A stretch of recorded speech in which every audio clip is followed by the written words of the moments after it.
we are already in the middle of the AI revolution. We still haven't seen anything really major. There's a laptop in the office that shows all the certification information you'll need for your PPL and exam. how Take a look. CEOs and entrepreneurs view time. For an entrepreneur, 2 years is a long time. For historians, it's nothing. It's like, imagine that we are now sitting in London, and Here the you can year see is all the different certifications 1835. you can pass throughout your The career. first railway has been Your first opened step is to between work Manchester towards and your private Liverpool pilot 5 license. years ago. And we have now this conference in London in 1835, and people saying, all this talk about railways changing the world, the Industrial Revolution, this is nonsense. We have had railways for ages, 5 years. And look, okay, so all the training lessons you'll some need changes to pass the PPL exam that are they available now here. have Make sure people you're comfortable with traveling these with the before train, taking so the they exam. move around coal more easily, but nothing major happened. Because there is a time lag between the invention of a technology and the moment when you see the actual social and political consequences. Yeah. So we now know that the Industrial Revolution and trains, they completely transformed everything. Geopolitics, the way people fight wars, the economy, family structure, but it just took more than 5 years.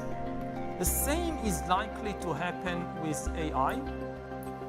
In all fields, from the obvious to the less obvious. Like, I think that one of the first fields we'll see major changes is finance. Okay. That AI is going very quickly to take over the financial system. We have some bankers in the room, so tell us more. Because finance is the ideal playing ground for AI. It's purely an informational realm. If you want to have an AI self-driving vehicle on the road, which has been promised again and again, and we are still not there, the problem...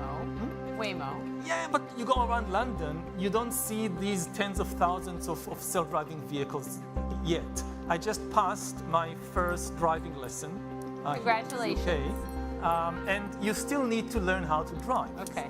So, but the problem is that for driving, you need to deal with the messy physical world of pedestrians and holes in the road or whatever.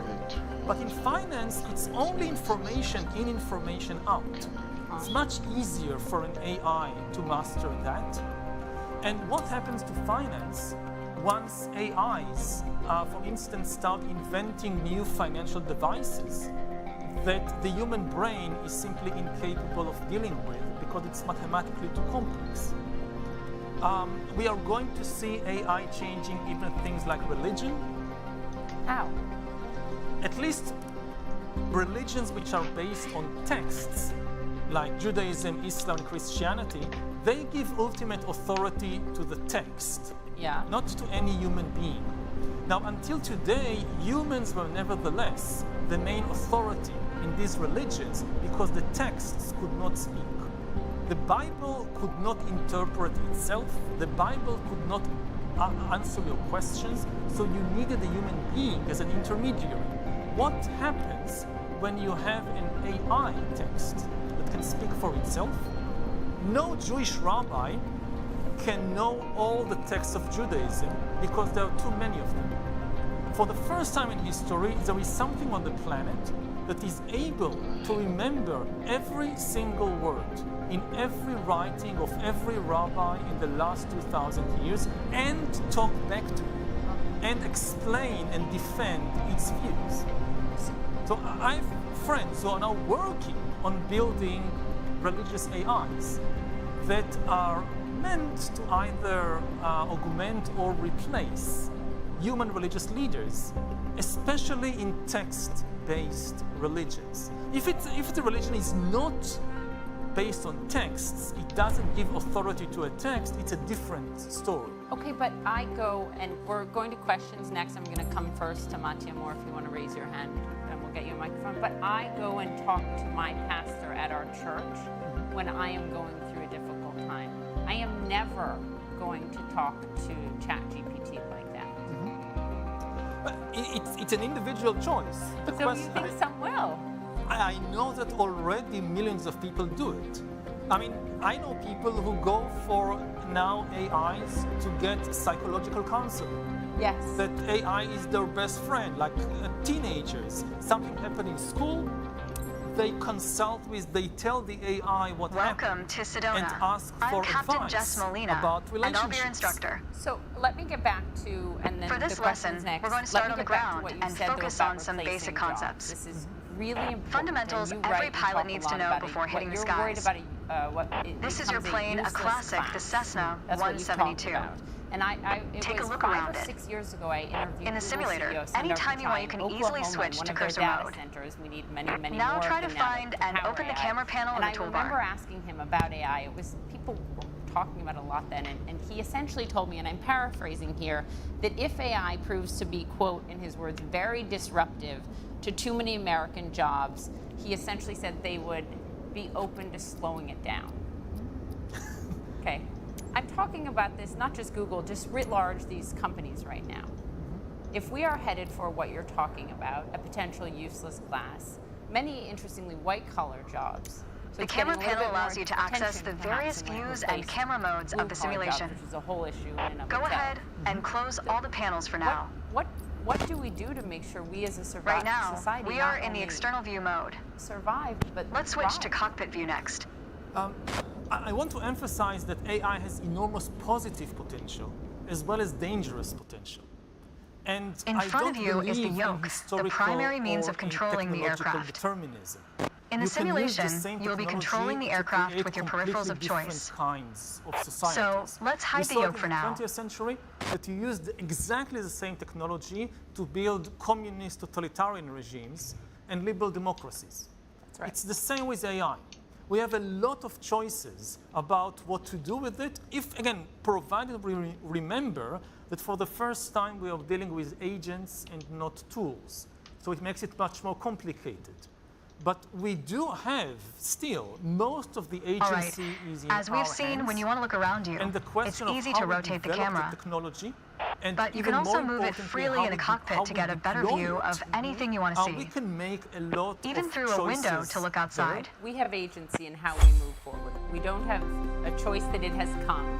Yeah. We have power in how we use it and go through it. Absolutely. The main problem is that now the companies and countries that lead the AI revolution has been locked into an arms race situation. So even if they know that it would be better to slow down, to invest more in safety, to be careful about this or that potential development, they are constantly afraid that if we slow down and they don't slow down, they will take over the world. So let's get to some questions here. Mattia Moore with Emotion Network. Hi, yes, right here.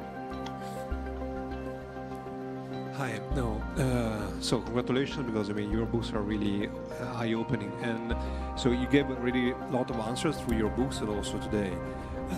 We as a company, we have a conference called Tech Emotion. Let's get you familiar with the aircraft, a Cessna 172, and a few commands to navigate it through the skies. And what you're saying in front of you is the yoke. So what the yoke is like a steering wheel, more or less. Turn it left or right to control the ailerons and bank the aircraft into turns. And this is also related to what look at the trailing edge of the wings while turning the yoke to see the effect on the ailerons. That is going to be destroyed or changed a lot by AI, by all these innovations. So how do you think it's possible to get a future where people is going to be more satisfied and more happy, and also find more purpose in what they do, with the difficulties that this world is changing? Okay. So I know this is a big question, but I think that is the most important thing. The difference between a yoke and a steering wheel is you can pull or push on the yoke. Yes, well, it's a very big This controls the elevator at the back of the aircraft to make it climb or descend. Look at the horizontal stabilizer while you pull on the yoke. You can see how it affects the elevator. We need to solve our own human problems instead of relying on the AI to do it for us. And down at your feet are the rudder pedals. Is the problem of trust. They steer the aircraft when you're on the ground. The upper part of the pedals also control your brakes. In the air, they control the rudder at the end of the vertical stabilizer to yaw the aircraft. This is mostly for small corrections. Okay, For coordinating turns or compensating for planes' tendency to pull left during takeoffs and climbs. Look at the vertical tail while operating the pedals to see the effect on the rudder. No, it will not. In a world in which humans compete with each other ferociously and cannot trust each other, last but not least, the throttle is located near the center of the cockpit. Pushing forward will increase power, pulling back will decrease power. It's not First, possible look at the throttle and select for it. humans, as they engaged in this ferocious competition, to create benevolent, trustworthy. Keep it selected and push it forward to increase power. So if you think about it, it's just a question of priority. Power is increased. We have now this Now big pull it back to human decrease trust power. problem, and we have the issue, how do we develop AI? Too many people think, okay, let's first solve Power is decreased.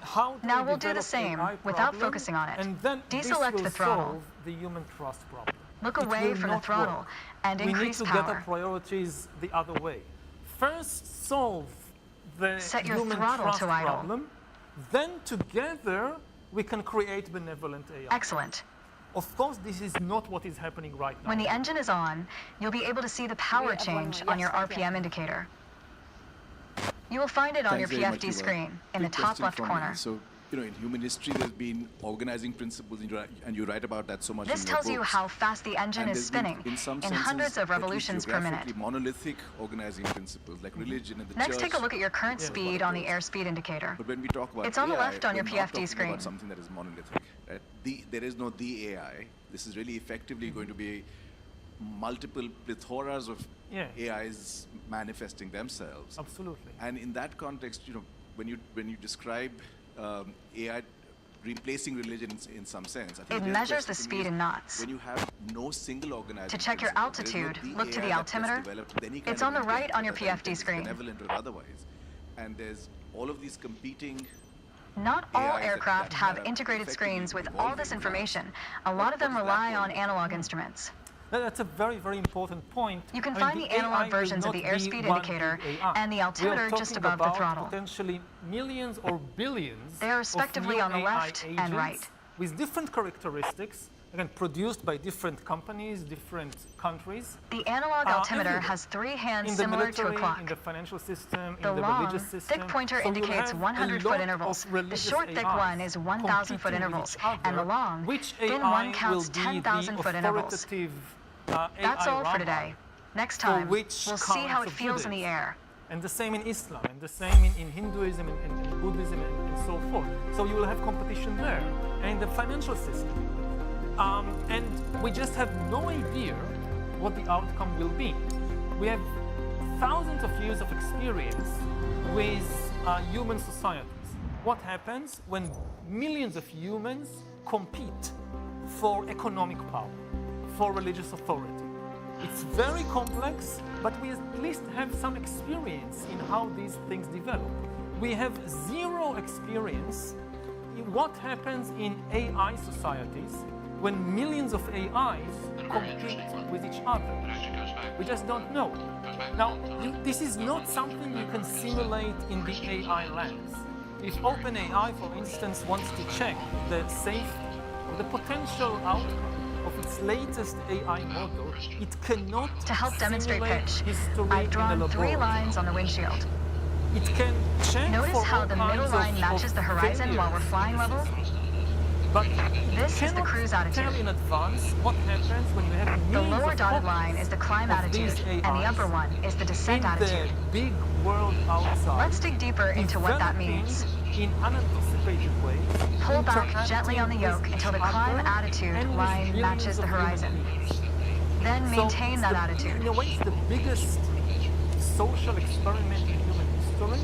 We are all part of it, and nobody According has to your any altimeter, idea we're gaining how altitude, it will develop. but we're losing airspeed, one proving you analogy can't to keep avoid in basic mind, physics while making a we now climb. have this immigration crisis in the US, That's Europe, good. elsewhere. Lots of people worried Keep working about on it, immigrants. you'll get better. Why are people worried Now, about let's level back out. immigrants? There are 3 main things that Our speed come is increasing with and our altitude is They stable. will take our jobs. They come with different That's okay. cultural ideas. They will change our culture. Push gently on the yoke until the descent attitude line matches the horizon. Then maintain that attitude. These are the three main things that people keep coming back to. As expected, with a nose-down attitude, our altitude is decreasing while our speed is picking up. A wave of immigration. That's good. Millions and billions. Keep working on it. You'll get better. That will take people's jobs. Bring us back to level flight. That have very different cultural ideas. Now your speed is decreasing and your altitude is stable. To gain some kind of political power. That's good. And these AI immigrants, these digital immigrants, I think a bit more practice may be a good idea. They don't cross. Try to make only small adjustments to your pitch to avoid overcorrection. They come at the speed of light. And I look, for instance, at far-right parties in Europe, and they talk so much about the human immigrants, sometimes with justification, sometimes without justification. They don't talk almost at all about the wave of digital immigrants that is coming into Europe. And I think they should be much, if they care about the sovereignty of their country, if they care about the economic and cultural future of their country, they should be far more worried about the digital immigrants than about the human immigrants. Well, this has been remarkable. Thank you very, very much. Thank you very, very much. I'll see you after.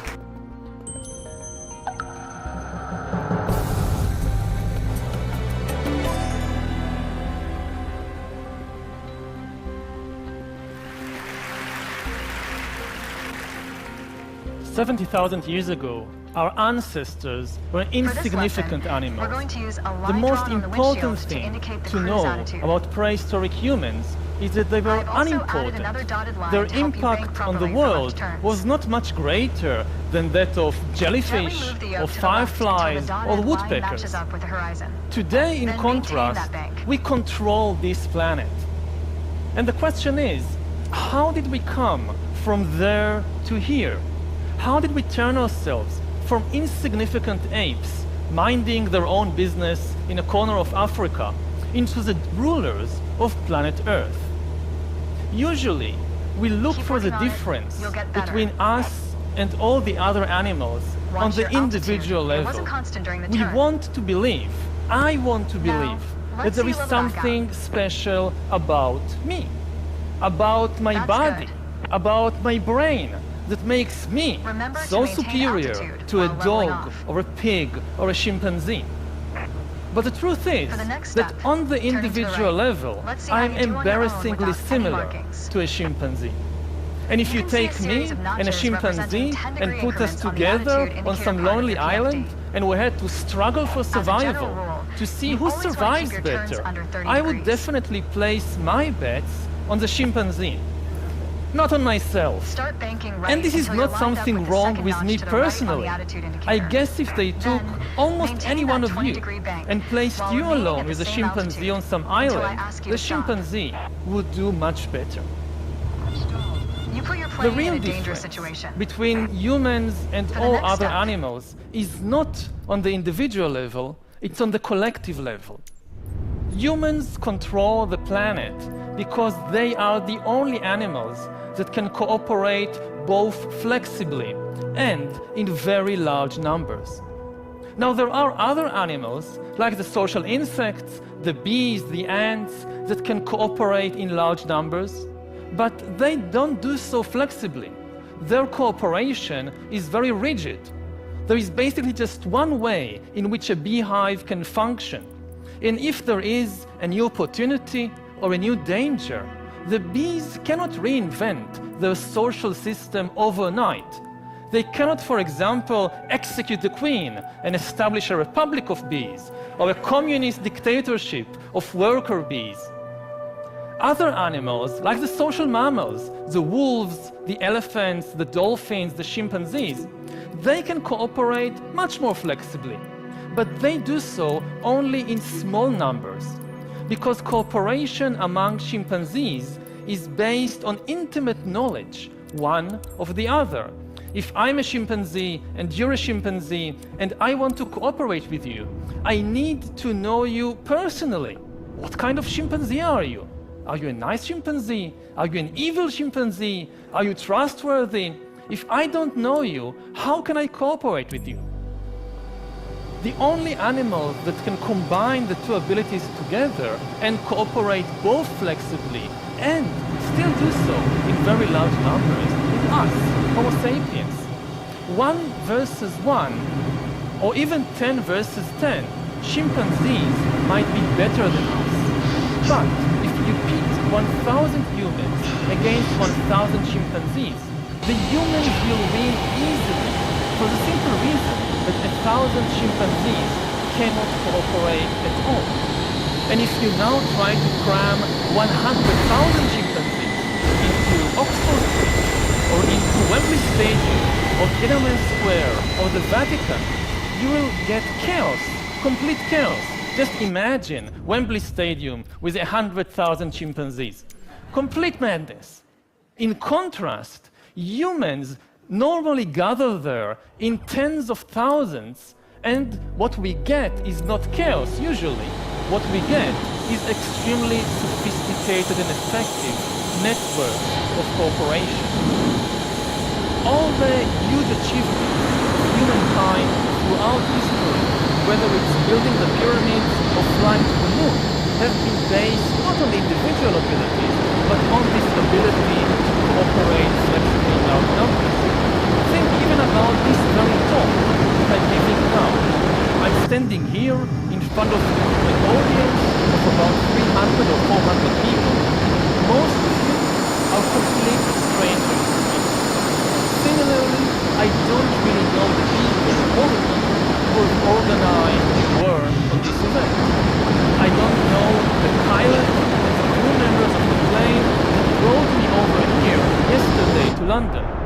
I don't know the people who invented and manufactured this microphone and these cameras which are recording what I'm saying. I don't know the people who wrote all the books and articles that I've read in preparation for this. And I certainly don't know all the people who might be watching this talk over the internet somewhere in Buenos Aires or in New Delhi.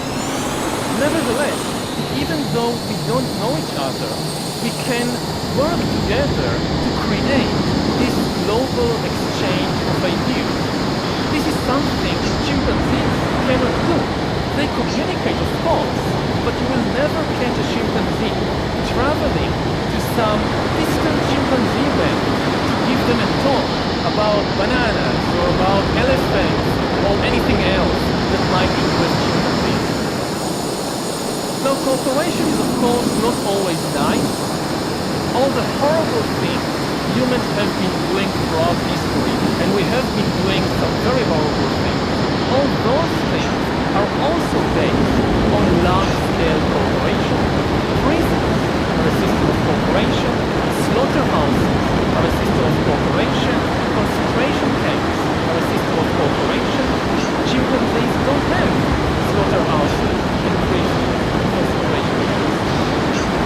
Now suppose I've managed to convince you perhaps that yes, we control the world because we can cooperate flexibly in large numbers. The next question that immediately arises in the mind of inquisitive listeners is how exactly we do it? What enables us, alone of all the animals, to cooperate in such a way? The answer is our imagination. We can cooperate flexibly with countless numbers of strangers because we alone, of all the animals on the planet, can create and believe fictional stories. And as long as everybody believes in the same fiction, everybody obeys and follows the same rules, the same norms, the same values. All other animals use their communication system only to describe reality. A chimpanzee may say, look, there is a lion, let's run away. Or look, there is a banana tree over there, let's go and get bananas. Humans, in contrast, use their language not merely to describe reality, but also to create new realities, fictional realities. A human can say, look, there is a God above the clouds, and if you don't do what I tell you to do, after you die, God will punish you and send you to hell. And if you all believe these stories that I have invented, then you will follow the same norms and laws and values, and you can cooperate.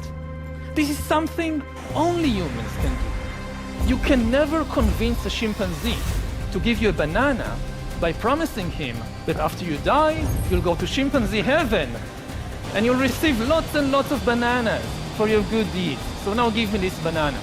No chimpanzee will ever believe such a story. Only humans believe such stories, which is why we control the world, whereas the chimpanzees are locked up in zoos and research laboratories.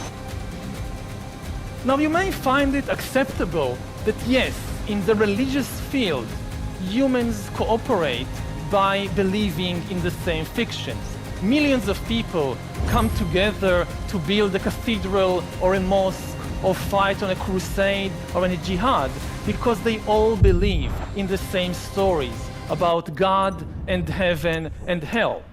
But what I want to emphasize is that exactly the same mechanism underlies all other forms of mass-scale human cooperation, not only in the religious field. Take, for example, the legal field. Most legal systems today in the world are based on a belief in human rights. But what are human rights? Human rights, just like God and heaven, are just a story that we've invented. They are not an objective reality. They are not some biological fact about Homo sapiens. Take a human being, cut him open, look inside, you will find the heart, the kidneys, neurons, hormones, DNA, but you won't find any rights. The only place you find rights is in the stories that we have invented and spread around over the last few centuries. They may be very positive stories, very good stories, but they are still just fictional stories that we've invented. The same is true of the political field.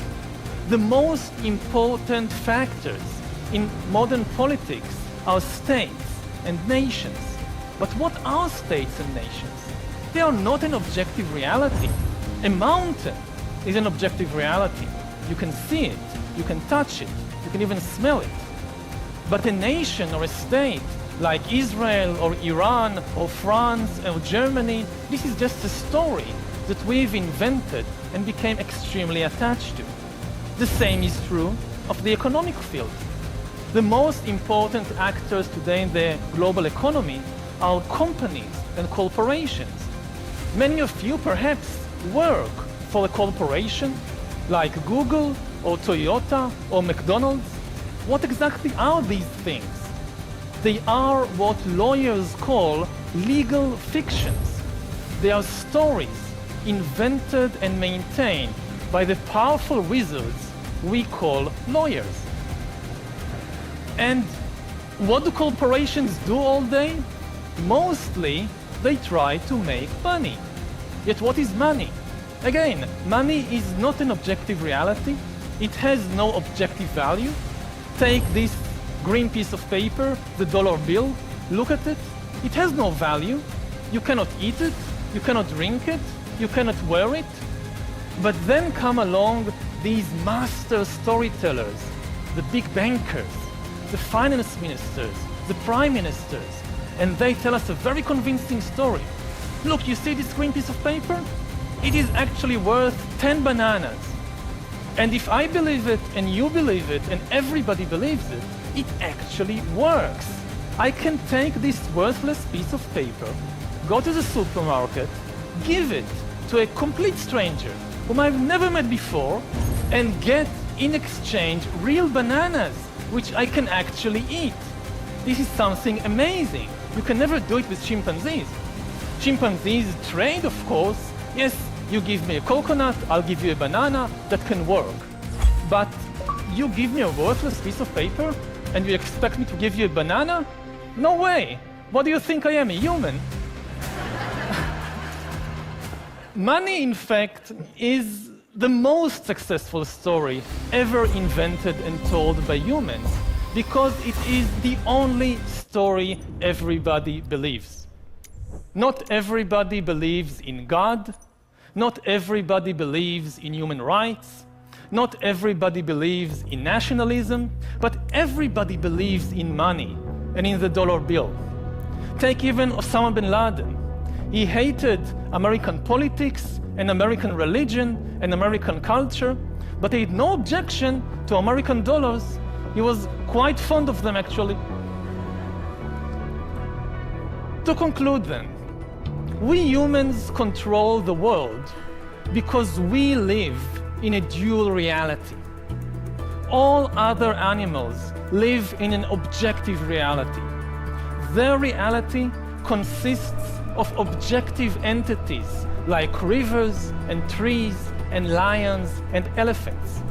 We humans, we also live in an objective reality. In our world too, there are rivers and trees and lions and elephants.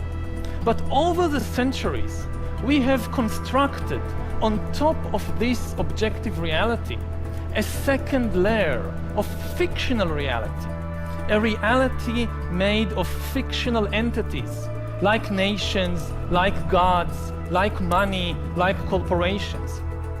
And what is amazing, that as history unfolded, this fictional reality became more and more powerful, so that today the most powerful forces in the world are these fictional entities. Today, the very survival of rivers and trees and lions and elephants depends on the decisions and wishes of fictional entities like the United States, like Google, like the World Bank, entities that exist only in our own imagination. Thank you.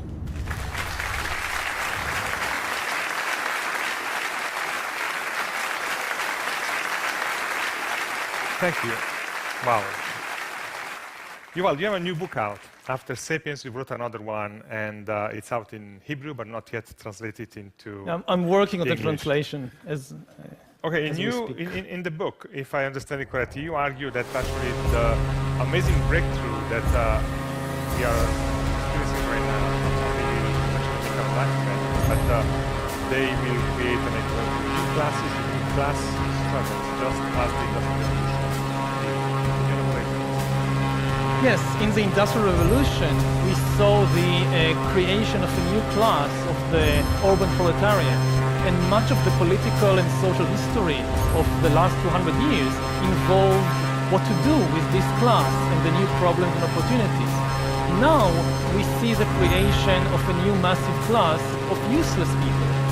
As computers become better and better in more and more fields, there is a distinct possibility that computers will outperform us in most tasks and will make humans redundant. And then the big political and economic question of the 21st century will be, what do we need humans for? Or at least, what do we need so many humans for? Do you have an answer? At present, the best guess we have is keep them happy with drugs and computer games. But this doesn't sound like a very appealing future. Okay, so you're basically saying in the book and now that for all the discussion about the growing evidence of significant economic inequality, we are just kind of at the beginning of the process. Again, it's not a prophecy. It's seeing all kinds of possibilities before us. One possibility is this creation of a new massive class of useless people. Another possibility is the division of humankind into different biological castes, with the rich being upgraded into virtual gods and the poor being degraded to this level of useless people. I think this is another step coming up for you. Thank you, Yuval, for making it free. Thank you. Thanks.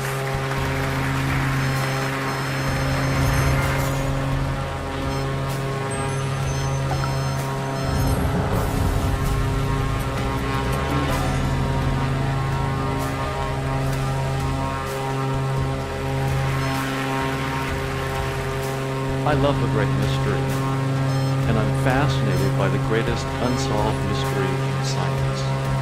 Perhaps because it's personal. It's about who we are, and I can't help but be curious. The mystery is this. What is the relationship between your brain and your conscious experiences, such as your experience of the taste of chocolate or the feeling of velvet? Now, this mystery is not new. In 1868, Thomas Huxley wrote how it is that anything so remarkable as a state of consciousness comes about as the result of irritating nervous tissue is just as unaccountable as the appearance of the genie when Aladdin rubbed his lamp. Now, Huxley knew that brain activity and conscious experiences are correlated, but he didn't know why. To the science of his day, it was a mystery.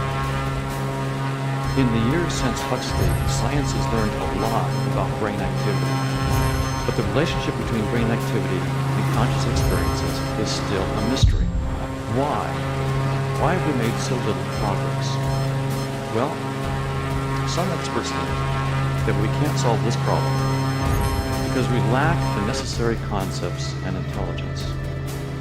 We don't expect monkeys to solve problems in quantum mechanics, and as it happens, we can't expect our species to solve this problem either. Well, I disagree. I'm more optimistic. I think we've simply made a false assumption. Once we fix it, we just might solve this problem. Today I'd like to tell you what that assumption is, why it's false, and how to fix it. Let's begin with a question. Do we see reality as it is? I open my eyes, and I have an experience that I describe as a red tomato a meter away. As a result, I come to believe that in reality, there's a red tomato a meter away. I then close my eyes, and my experience changes to a gray field. But is it still the case that in reality, there's a red tomato a meter away? I think so. But could I be wrong? Could I be misinterpreting the nature of my perceptions? We've misinterpreted our perceptions before. We used to think the Earth is flat because it looks that way.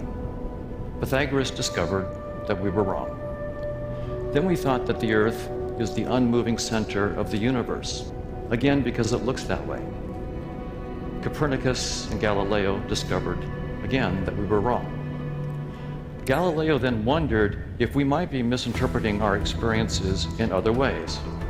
He wrote, "I think that tastes, odors, colors, and so on reside in consciousness. Hence, if the living creature were removed, all these qualities would be annihilated." Now that's a stunning claim. Could Galileo be right? Could we really be misinterpreting our experiences that badly? What does modern science have to say about this? Well, neuroscientists tell us that about a third of the brain's cortex is engaged in vision. When you simply open your eyes and look about this room, billions of neurons and trillions of synapses are engaged.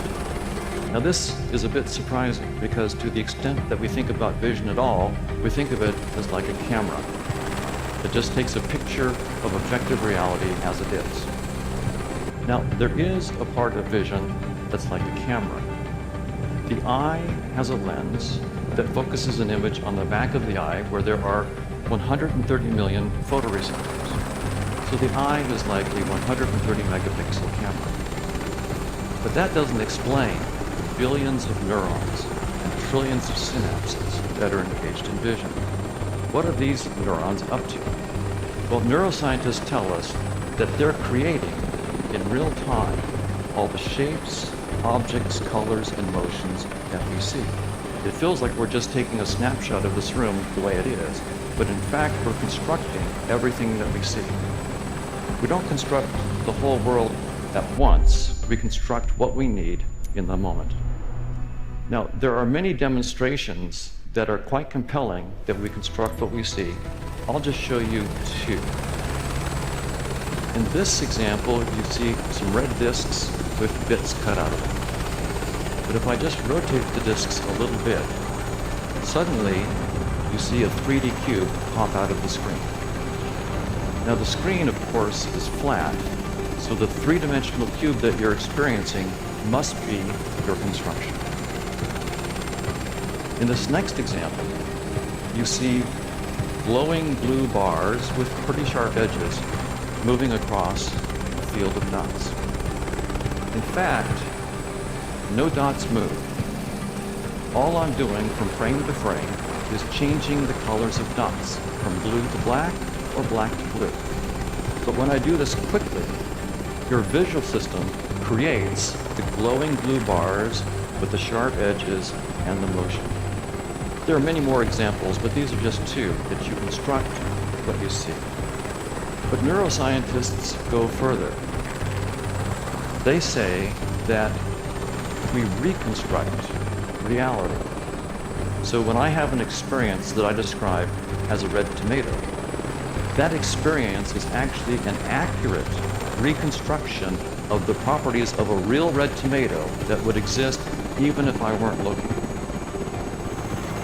Now, why would neuroscientists say that we don't just construct, we reconstruct? Well, the standard argument given is usually an evolutionary one. Those of our ancestors who saw more accurately had a competitive advantage compared to those who saw less accurately, and therefore they were more likely to pass on their genes. We're the offspring of those who saw more accurately, and so we can be confident that, in the normal case, our perceptions are accurate. You see this in the standard textbooks. One textbook says, for example, evolutionarily speaking, vision is useful precisely because it's so accurate. So the idea is that accurate perceptions are fitter perceptions. They give you a survival advantage. Now, is this correct? Is this the right interpretation of evolutionary theory? Well, let's first look at a couple examples in nature. The Australian jewel beetle is dimpled, glossy, and brown. The female is flightless. The male flies, looking, of course, for a hot female. When he finds one, he alights and mates. There's another species in the outback, Homo sapiens. The male of this species has a massive brain that he uses to hunt for cold beer. And when he finds one, he drains it and sometimes throws the bottle into the outback. Now, as it happens, these bottles are dimpled, glossy, and just the right shade of brown to tickle the fancy of these beetles. The males swarm all over the bottles, trying to mate. They lose all interest in the real females. Classic case of the male leaving the female for the bottle.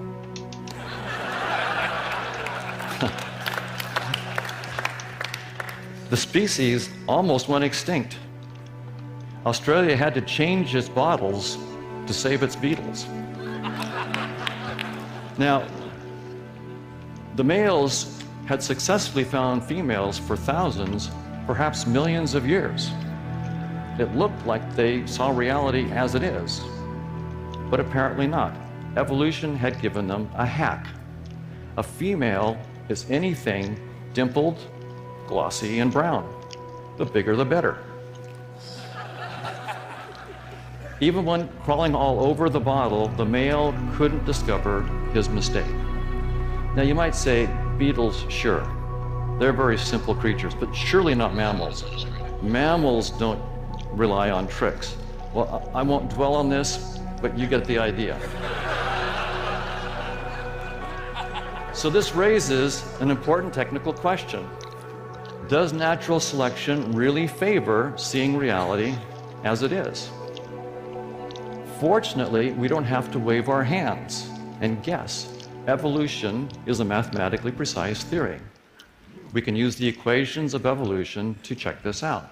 We can have various organisms in artificial worlds compete and see which survive and which thrive, which sensory systems are more fit.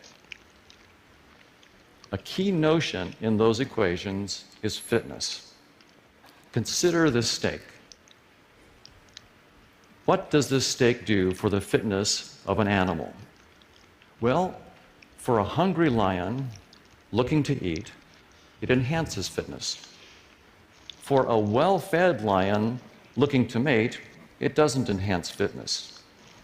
And for a rabbit in any state, it doesn't enhance fitness. So fitness does depend on reality as it is, yes, but also on the organism, its state, and its action.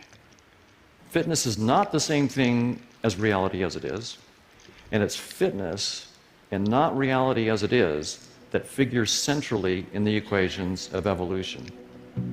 So in my lab, we have run hundreds of thousands of evolutionary game simulations with lots of different randomly chosen worlds and organisms that compete for resources in those worlds.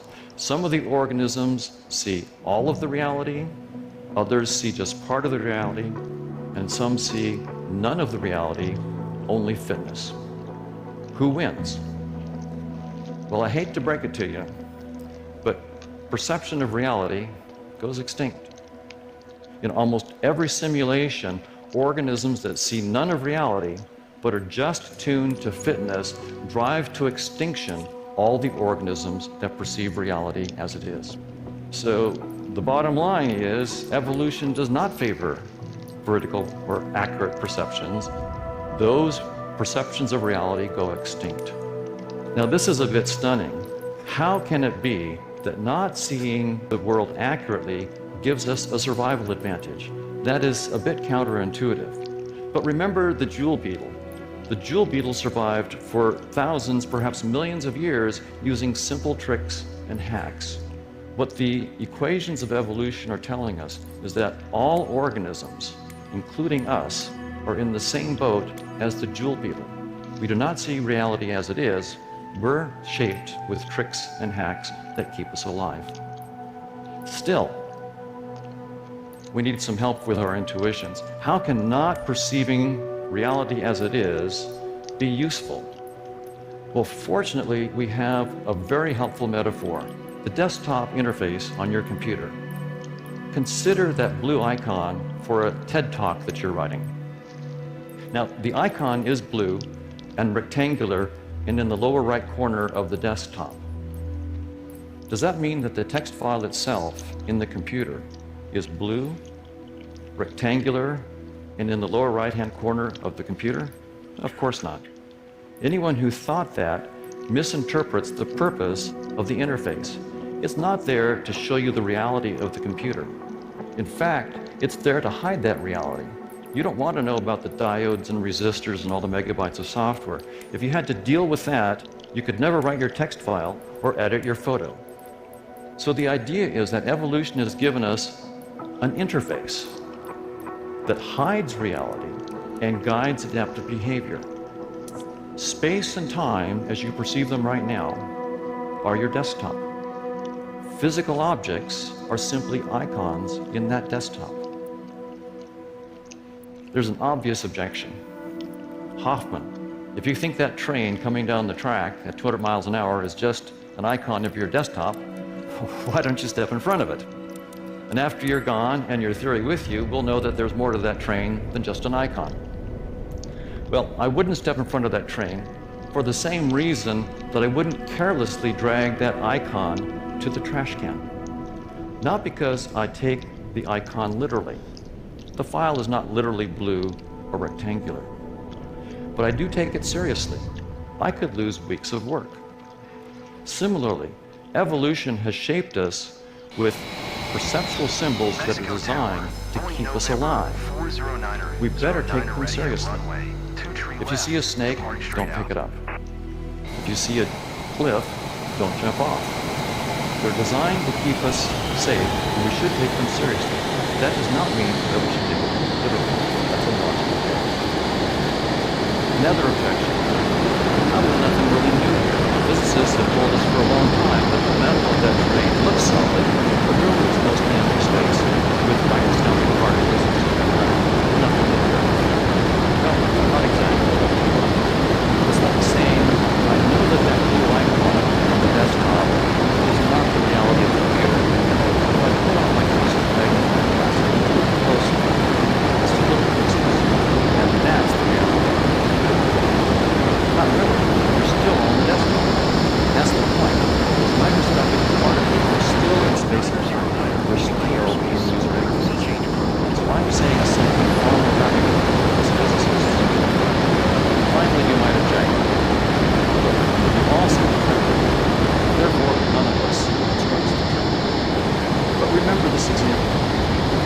this example, we all see a cube, but the screen is flat, so the cube that you see is the cube that is square.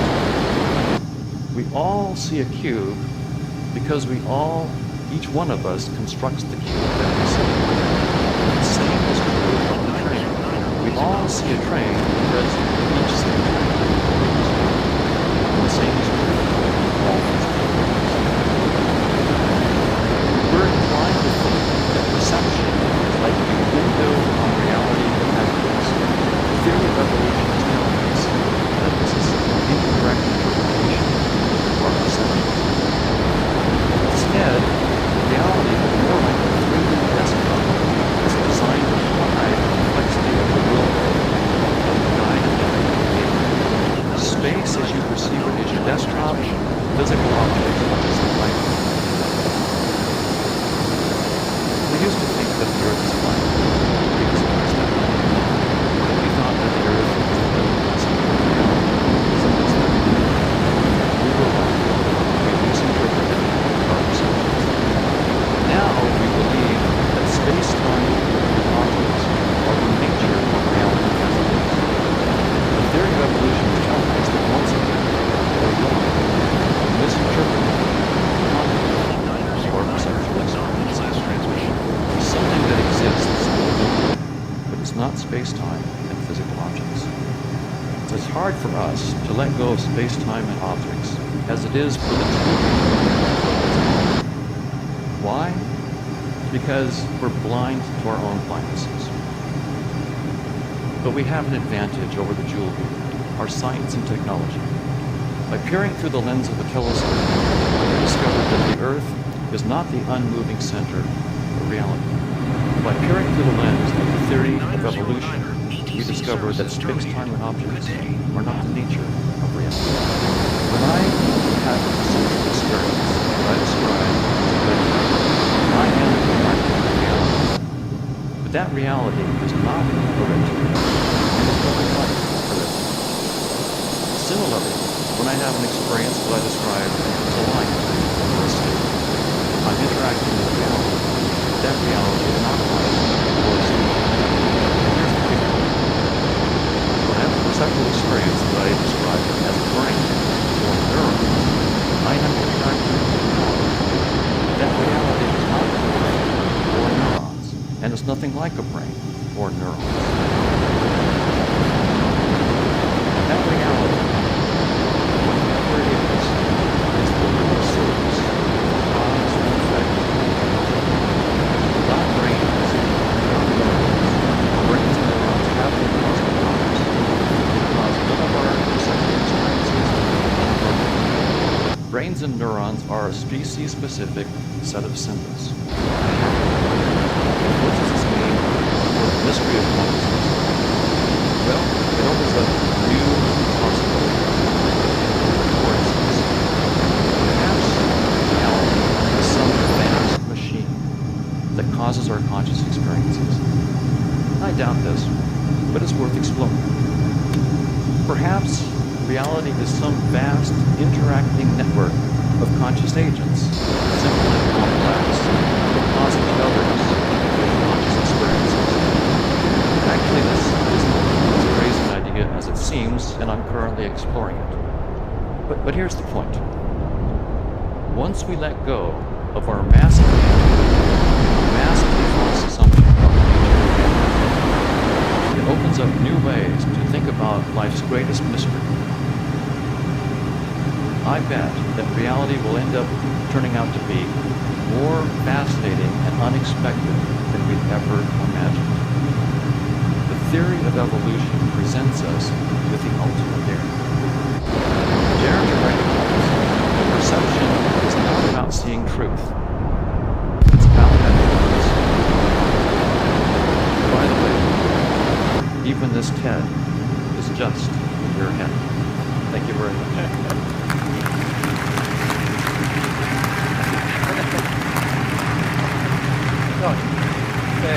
Okay. That's really you there, thank you. Yes. So there's so much from this. I mean, first of all, some people may just be profoundly depressed at the thought that, you know, evolution does not favor reality. It doesn't actually spend time on all our events, all our things.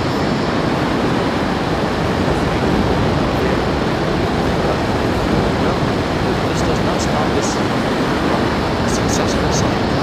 What we have is one theory that turned out to be false, that perception is like reality. Reality is like our perception. That theory turns out to be false. Okay, throw that theory away. That doesn't stop us from now postulating all sorts of other theories about the nature of reality. So it's actually progress to recognize that one of our theories was false. So science continues as normal. There's no problem here. So you think it's possible? This is cool, but so what you're saying, I think, is that it's possible that evolution can still get. Yes.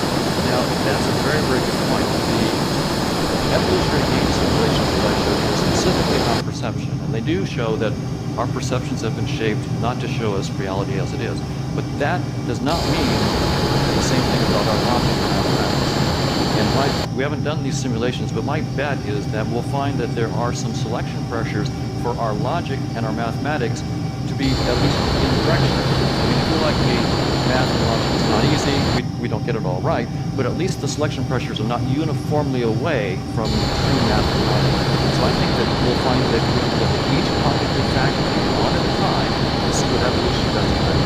What's true about perception may not be true about math and logic. I mean, really what you're proposing is a kind of modern-day, Bishop Berkeley interpretation of the world. How much sense causes matter of the other way around? Well, it's slightly different than Berkeley. Berkeley thought that, well, he was a deist, and he thought that the ultimate nature of reality is with God and so forth. And I don't think go into Berkeley. And so it's quite a bit different from Berkeley, which is actually, I call this conscious realism. It's actually a very different approach. And I think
But barring such an anomalous upbringing, it is strange to imagine other realms separate from ours with fundamentally different features that would be universes of their own. And yet, speculative though the idea surely is, I aim to convince you that there's reason for taking it seriously, as it just might be right.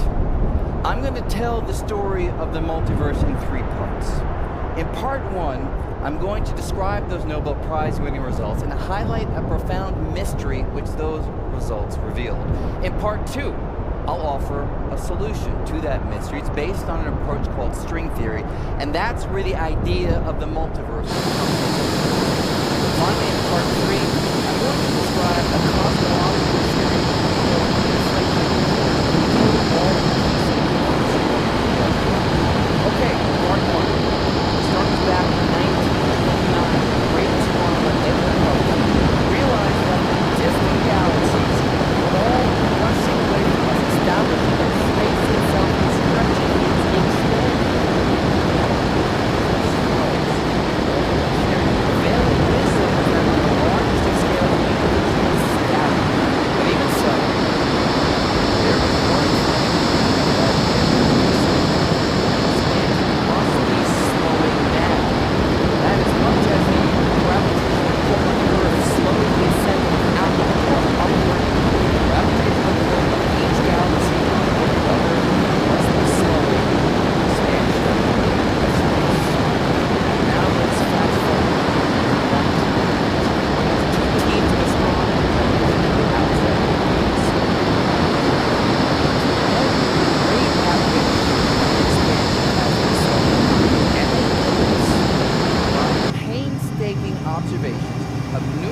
distant galaxies, allowing them to chart how the expansion rate has changed over time. Here's the surprise. They found that the expansion is not slowing down. Instead, they found that it's speeding up, going faster and faster. That's like tossing an apple upward, and it goes up faster and faster. Now, if you saw an apple do that, you want to know why. What's pushing on? Similarly, the astronomers' results are surely but they raised an analogous question. What force is driving all galaxies to rush away from every other at an ever-quickening speed? Well, the most promising answer comes from an old idea of Einstein's. You see, we are all used to gravity being a force that does one thing. Pulls objects together. But in Einstein's theory of gravity, gravity also part power. Well, according to Einstein's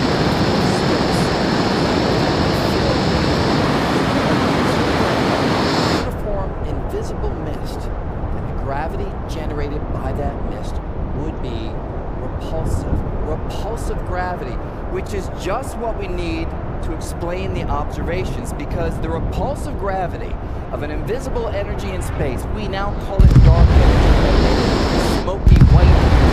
See, if the repulsive gravity of each galaxy driving the expansion to speed up, not slow down. And this explanation represents great progress. But I promise you a mystery here in part one.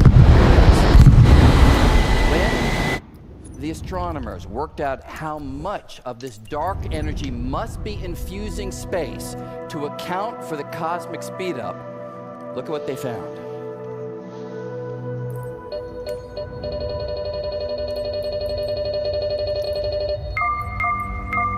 This number is small. Expressed in the relevant units, it is spectacularly small.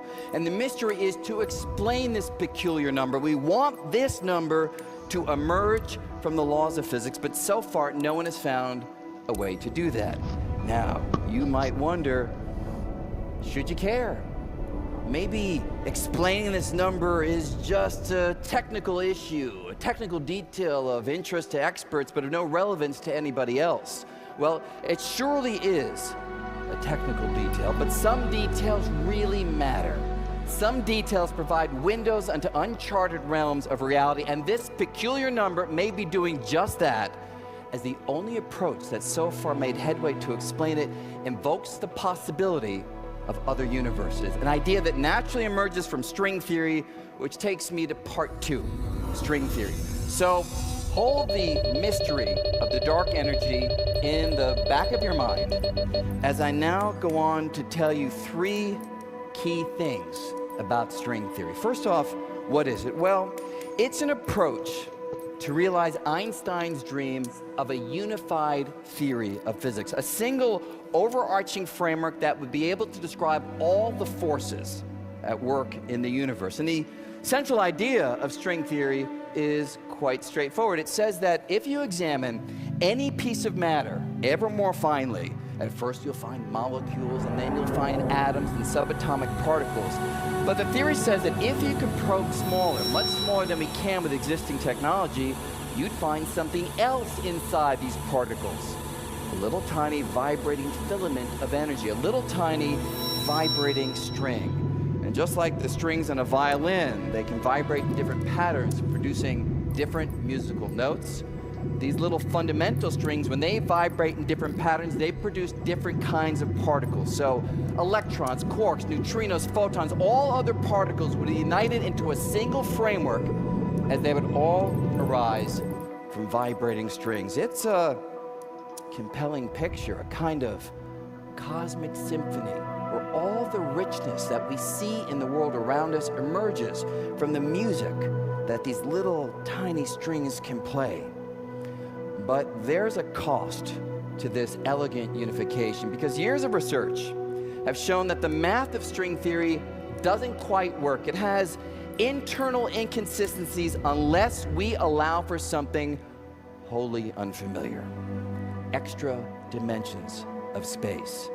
That is, we all know about the usual 3 dimensions of space, and you can think about those as height, width, and depth. But string theory says that on fantastically small scales, there are additional dimensions crumpled to a tiny size, so small that we have not detected them. But even though the dimensions are hidden, they would have an impact on things that we can observe, because the shape of the extra dimensions constrains how the strings can vibrate. And in string theory, vibration determines everything.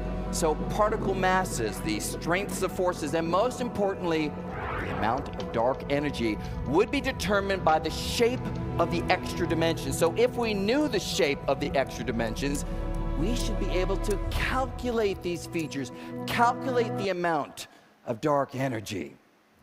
The challenge is, we don't know